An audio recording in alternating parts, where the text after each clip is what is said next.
আসসালামু আলাইকুম, কেমন আছো সবাই? আশা করছি সবাই অনেক ভালো আছো। তোমাদের সকলের দোয়ায় আমিও আলহামদুলিল্লাহ অনেক ভালো আছি। তো প্রতিদিনের মতো নতুন আরেকটা ভিডিও নিয়ে চলে আসলাম। তো মাত্র আমি বাজার থেকে এসেছি, তো বাজার থেকে অনেকগুলো মাছ নিয়ে এসেছি। তো এগুলোকে এখন আমি নামিয়ে নিচ্ছি। তো যেগুলো কাটার ওইগুলো কেটে তারপর ফ্রিজে রেখে দিব, আর যেগুলো রান্না করার ওইগুলো ভালোভাবে ধুয়ে টুয়ে নিবো আর কি। তো এখানে দেখতে পাচ্ছ যে আমি অনেকগুলো চিংড়ি মাছ এনেছি। তো এই চিংড়িটা কিন্তু আমাদের বাসার সবারই অনেক পছন্দ। তাছাড়া আমাদের বাসায় সব ধরনের মাছই সবাই অনেক পছন্দ করে। শুধু আমি একটু মাছটা কম পছন্দ করি, তবে চিংড়িটা আমার খুবই ভালো লাগে।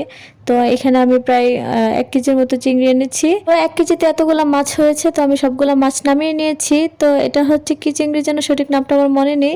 তো এখন আমি একটা ইলিশ মাছও এনেছি। তো ইলিশ মাছটা কিন্তু সবারই অনেক পছন্দ, কিন্তু আমার কেন জানি স্পেসিফিকভাবে যে এটা অনেক এক্সপেন্সিভ একটা মাছ, এটা অনেক খেতে মজা, এরকম কোনো কিছুই লাগে না। আমার সব মাছ যেমন লাগে এটা তেমনই লাগে, মানে প্রিয় না আর কি, মানে দেখতে ভালো লাগে অনেক। বাজারে গেলে মাছ দেখলে এত পরিমাণ ভালো লাগে, মনে হয় যেন একদম সব কিনে বাসায় নিয়ে আসি। মানে সবগুলো মাছই দেখতে অনেক ভালো লাগে, একদম তাজা তাজা থাকে। তো আর আমি তো তোমাদের আগেও বলছি যে আমাদের শহরটা নদীর পাশে, যার কারণে আমরা সবসময় অনেক ফ্রেশ মাছ পাই। তো এই কারণে বেশি ভালো লাগে। সবগুলো দেশি দেশি মাছ অনেক ভালো লাগে। কিন্তু এনে কাটার আলসেমিতে অনেক সময় অনেক কিছু আনা হয় না, কিন্তু দেখতে অনেক ভালো লাগে। তো এখন আমি প্রথমে ইলিশ মাছটা কেটে নিচ্ছি। তো এখানে আমি আঁশটা ছাড়িয়ে নিচ্ছি। ইলিশ মাছটা কিন্তু ভালোই বড় ছিল, প্রায় 1.5 কেজির মতো হয়েছিল। তো এটাকে আজকে আমি রান্না করব না, জাস্ট আজকে কেটে তারপর রেখে দিব। তো আজকে বাসায় চিকেন রান্না করা হবে আর কি। বাচ্চারা তো চিকেন ছাড়া খাইতেই চায় না। দেখা গেল যে কোনো মতে যদি সবজি দিয়ে একদিন খাওয়ানো যায়, তাও অনেক জোর জবরদস্তি করে তারপরে আবার চিকেন রান্না করতে হয়। অতিরিক্ত চিকেনও খেতে আমার কেন জানি ভালো লাগে না, কিন্তু বাচ্চাদের জন্য প্রতিদিনই রান্না করতে হয়। তো এখন আমি মাছটাকে আঁশ ছাড়িয়ে নিচ্ছি, নিয়ে তারপর কেটে ফেলবো পিস পিস করে। আজকে 2 দিন যাবত কিন্তু ভালোই শীত পড়েছে। সকালে যখন আমি বাজারে গিয়েছি, আমি কিন্তু একদম ভোর সকালেও যাইনি, মোটামুটি বেলা করে গিয়েছি, তারপর অনেক ঠান্ডা ছিল। মানে এখন আমার হাত পা কাঁপতেছে ঠান্ডায়। তো আমি এক সময় মানে ঠান্ডা আমার গায়েই লাগতো না, মানে ঠান্ডা মনে হয়তো শীতকাল আসলে আমি বুঝতাম না যে শীতকাল চলে, কিন্তু ইদানিং দেখি ভালোই ঠান্ডা লাগে। তো যাই হোক, ওইদিকে আমার মাছ কাটাকাটি শেষ, আমি কিন্তু রান্না বসিয়ে দিয়েছি। বললাম না যে আজকে চিকেন রান্না করব। তো একদম সিম্পলভাবেই চিকেনটা রান্না করব। তো চিকেনটাকে প্রথমে আমি একটু হলুদ দিয়ে আর লবণ দিয়ে মাখিয়ে নিয়েছি। তো একটু হালকা ভেজে নেবো আর কি, যেহেতু এটা ব্রয়লার মুরগি, এ কারণে একটু ভালোভাবে ভেজে নিতে হয়, নয়তো আমার কাছে কেমন জানি লাগে। আর এমনিতে ব্রয়লার মুরগিটা আমার তেমন খেতে ভালো লাগে না, কিন্তু বাচ্চারা দেখি দেশি থেকে এটাই বেশি পছন্দ করে। তো যার কারণে বাসায় এটাই বেশি আনা হয়। তো এখন আমি ভেজে নিয়েছি, আর আমি এই রান্নাটা আরও কয়েকবার তোমাদের সাথে শেয়ার করেছি, একদম সিম্পলভাবে এই রান্নাটা করি। তো এখন আমি পেঁয়াজগুলো উপরে দিয়ে দিচ্ছি। পেঁয়াজগুলো কিন্তু আমি আগে ভাজিনি, এটা উপরে দিয়ে দিচ্ছি যেন না গলে যায়। তো এখন পেঁয়াজগুলো দিয়ে আবার কিছুক্ষণ নেড়ে চেড়ে নেব। তোমরা আমার ভিডিও খেয়াল করলে দেখবা যে আমি কোনো রান্নাই কিন্তু অনেক মানে ঝামেলা করে রান্না করি না, মানে একদম স্পেশাল ভাবে এরকম ভাবে কোনো রান্নাই আমি করি না। আমি যতটুকু পারি আমি একদম সিম্পলি রান্না করার চেষ্টা করি।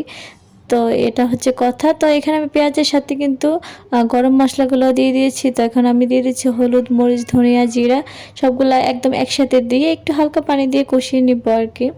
তো এই রান্নাটা হতে কিন্তু বেশিক্ষণ সময়ও লাগে না, খুব তাড়াতাড়ি হয়ে যায়। আর যেহেতু সকালে বাজারে গিয়েছিলাম, আর যেদিন বাজারে যাওয়া হয় সেদিন বাসায় রান্না বান্না একটু হালকাই হয়, কারণ বাজার গোছাতে গোছাতে অনেক সময় লেগে যায়, একটু আলসেমিও লাগে। একটা সময় ছিল যে আমার বাজারে যেতে অনেক ভালো লাগতো। আমার আম্মা যখন বাজার করতো, আমার আম্মার সাথে যেতাম। তো বাজার দেখতে আমার খুব ভালো লাগতো।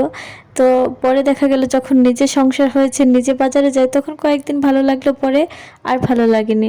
কিন্তু আমি শীতকালে বাজারে যাওয়াটা অনেক এনজয় করি, কারণ আমার অনেক ভালো লাগে শীতকালীন সবজি দেখলে, অনেক ভালো লাগে, চোখে একটা শান্তি শান্তি লাগে। তো তোমাদের কার কার এই শীতকালের বাজারটা অনেক বেশি প্রিয়? তো যেহেতু বাসায় পুরুষ মানুষ না থাকলে কিন্তু মেয়েদেরই বাজার করতে হয়, তো আমাদের ক্ষেত্রে সেটাই হয়, আমরাই বাজার করতে হয়। তো যাই হোক, এখানে কিন্তু চিকেনটা ভালোভাবে কষানো হয়ে গিয়েছে, উপরে তেলটা ভেসে এসেছে। তো এখন আমি একটু সয়া সস দিয়ে দিব। আমি তো সবসময় সয়া সসটা ইউজ করি, এটা আমার অভ্যাস হয়ে গিয়েছে। তো দেখতে পাচ্ছ আমি সয়া সস দিয়ে দিয়েছি। তো দিয়ে এখন আবার একটু নেড়ে চেড়ে নেবো কিছুক্ষণ, তারপরে ফাইনাল ঝোলটা দিয়ে দিব। ফাঁকে আমি এলাচি দিতে ভুলে গিয়েছিলাম, তো এখন আমি আবার 2টা এলাচি দিয়ে দিয়েছি। দিয়ে এখন একটু ভালোভাবে নেড়ে নিচ্ছি। একটা জিনিস মানুষের যতই প্রিয় হোক না কেন, সেটা যদি প্রতিদিন মানে বারবার করা হয়, তাহলে কিন্তু সেই জিনিসটা প্রিয় থাকে না, সেটার প্রতি বিরক্তি চলে আসে। তোমরা হয়তো ভাবতে পারো হঠাৎ করে করে কেন আমি এই কথাটা বললাম, অ্যাকচুয়ালি বিয়ের আগে কিছু কিছু জিনিস ছিল যেগুলো আমি শখবশত করতাম, মানে আমার খুব ভালো লাগতো। তো এখন বিয়ের পর যখন মানে এগুলো রেগুলার করা হয় তখন আর ভালো লাগে না। তো ওই যে বাজারের কথাটা বললাম না, ওইটাও কিন্তু তার মধ্যে একটা। তো এদিকে কথা বলতে বলতে আমার চিকেনটা প্রায় শেষ। তো এখন আমি কাঁচামরিচ দিয়ে দিচ্ছি। কাঁচামরিচের স্মেলটা তো অনেক সুন্দর। আর কাঁচামরিচটা আমি অ্যাকচুয়ালি সেন্টের জন্য ইউজ করি। হ্যাঁ, এটা ঝালের জন্য না, ঝাল তো এমনিতে আমরা অনেক বেশি খাই। তো এখানে কিন্তু আমি ঝোল দিয়ে দিয়েছিলাম। তো ঝোলটাও প্রায় টেনে এসেছে। এদিকে চিকেনটা কিন্তু রান্না করা শেষ। তো আমি এখন পরে রান্নায় চলে যাব, যার কারণে চুলায় একটা প্যান বসিয়ে আমি এখানে অনেকগুলা পেঁয়াজ কুচি দিয়ে দিয়েছি। তো এখানে পেঁয়াজগুলোকে ভালোভাবে একটু ভেজে নেব। তো ইলিশ মাছে অনেকগুলো ডিম হয়েছিল, আর ডিম কিন্তু ফ্রিজে থাকলে একদমই ভালো লাগে না। তাই ভাবলাম আমি ডিমটা রান্না করে ফেলি। তাছাড়া চিকেনটা আমার বললাম না যে আমার তেমন ভালো লাগে না, তো ডিমটা থাকলে দেখা গেল আমি একটু খেতে পারলাম আর কি। তো এখানে আমি পেঁয়াজটাকে ভেজে নিচ্ছি, তারপরে একে একে সবগুলো মশলা দিয়ে তারপর মশলাটাকে কষিয়ে নেব। ডিম রান্না তো একদমই ইজি।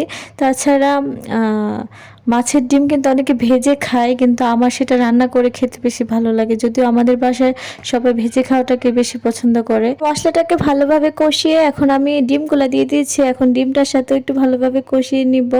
আর ডিমটা কিন্তু দেখতে এখন মনে হচ্ছে যে এটা কোনো মাছের তেল হবে, কিন্তু আসলে না, এটা ডিমের ছিল। দেখতে পাচ্ছ, এখন বোঝা যাচ্ছে এটা যে ডিম। তো এখানে আমি কাঁচামরিচ দিয়ে দিয়েছি অনেকগুলা। আর এখন আমি একটু নেড়ে চেড়ে তারপরে আবার একটু একটু হালকা ঝোল দিয়ে দিব। বেশি ঝোলও তো দেওয়ার দরকার নেই, ডিম তো আর সিদ্ধ হওয়ার কিছু নেই। তো আজকে রান্নাবান্না করতে করতে আমি একদম টায়ার্ড হয়ে গিয়েছি। বললাম না যে যেদিন বাজার করা হয় সেদিন আমার খুব আলসেমি লাগে। তো যাই হোক, তোমরা সবাই অনেক ভালো থেকো, সুস্থ থেকো। দেখা হবে অন্য একটা ব্লগে। আল্লাহ হাফেজ।